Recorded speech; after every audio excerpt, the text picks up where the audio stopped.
बिहार 112वां स्थापना दिवस मना रहा है और इसे लेकर पूरे देश में रह रहे बिहार के लोगों में काफी उत्साह है। यहाँ के वेशभूषा से लेकर खान पान तक को गूगल पर सर्च कर रहे हैं। कल हमने इस कड़ी में बिहार के सबसे फेमस 5 पुलों के बारे में जानकारी दी थी और डिस्क्रिप्शन बॉक्स में इसके लिंक पर क्लिक कर आप देख सकते हैं। इसी कड़ी में आज हम फलों के बारे में बात करेंगे।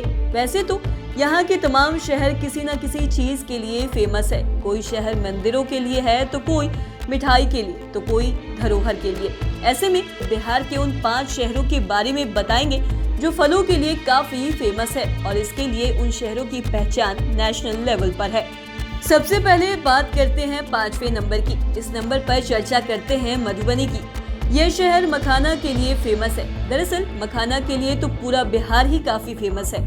इस मामले में बिहार नेशनल ही नहीं बल्कि इंटरनेशनल फेस हो गया है। लेकिन सही मायने में यह मिथिलांचल के लिए ज्यादा फेमस है और मिथिलांचल के मधुबनी में मखाना का सबसे ज्यादा उत्पादन होता है।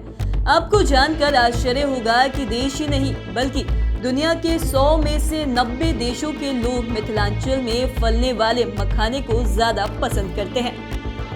दुनिया के मखाना उत्पादन में मिथिलांचल की हिस्सेदारी 85 से 90% है। एक्सपर्ट्स की माने तो इस उद्योग को अभी और भी ज्यादा ऑर्गेनाइज होने की जरूरत है। वैसे तो बिहार में मखाना का उत्पादन मधुबनी के अलावा दरभंगा, सुपौल और समस्तीपुर जिले में भी होता है, लेकिन मधुबनी का मखाना क्वालिटी के लिए भी जाना जाता है। दरअसल मखाने की खेती तालाबों में होती है और मधुबनी जिले में 25,000 से अधिक तालाब है। आंकड़े बताते हैं कि देश में लगभग 15,000 हेक्टेयर में मखाने की खेती होती है, जिसमें 80 से 90% एरिया बिहार में ही है और इसमें भी 70% हिस्सा सिर्फ मधुबनी और आसपास के इलाकों में है। आपको जानकर आश्चर्य होगा कि देश में मखाने का कारोबार 550 करोड़ रुपए से ज्यादा का है। वहीं इसमें अत्यधिक प्रोटीन पाए जाने की वजह से इसकी डिमांड लोगों में ज्यादा है। अब बात करते हैं चौथे नंबर की। इस नंबर पर है हाजीपुर। हाजीपुर केला उत्पादन के रूप में अग्रणी है। हाजीपुर पटना से करीब 10 किलोमीटर की दूरी पर अवस्थित है और महात्मा गांधी सेतु के एक ओर पटना तथा साथ ही दूसरी ओर हाजीपुर है। आप जैसे ही पटना की ओर से जाने के दौरान गंगा नदी को पार करेंगे, केले के बड़े बड़े बागान दिखने शुरू हो जाएंगे और इन बागानों की पहचान हाजीपुर का केला या फिर चनिया केला के तौर पर होता है। गंगा नदी के दियारा क्षेत्र में किसान गेहूं के साथ ही केले की खेती बड़े पैमाने पर करते हैं और एक्सपर्ट्स की माने तो वैशाली जिले में करीब 4200 हेक्टेयर के आसपास केले की खेती होती है और यहाँ के चिनिया केले की डिमांड देश सहित विदेशों में भी है। हालांकि चिनिया केला का उत्पादन बिहार के बाहर कर्नाटक, असम, बंगाल सहित अन्य राज्यों में भी होता है, लेकिन हाजीपुर के केले जैसी मिठास वहाँ के केलों में नहीं होती। क्षेत्रीय भाषा में चिनिया केला को अल्पान केला भी कहा जाता है। हालांकि अब पहले वाली बात नहीं रही। फसल उत्पादन में गिरावट आ गई है। महंगाई की तुलना में किसानों को अब केले की फसल में इनकम नहीं होती और इसके बाद भी कुछ किसान इस पेशे को अपनाए हुए हैं और उनके केले की डिमांड आज भी है। तीसरे नंबर पर बात करते हैं मुजफ्फरपुर की। यह शहर लीची उत्पादन के लिए विश्व पटल पर फेमस है और मुजफ्फरपुर की वजह से लीची उत्पादन में बिहार पूरे वर्ल्ड में टॉप पर है। दरअसल बिहार का इतिहास से लेकर वर्तमान तक गौरवपूर्ण है। यही की संस्कृति, इतिहास और राजनीति के साथ ही यहाँ की मिठास का भी काफी बोलबाला है। इसी मिठास में लीची शामिल है और मुजफ्फरपुर की शाही लीची के स्वाद के क्या कहने। इसके दीवाने तो अब विदेशों में भी काफी लोग हो गए हैं।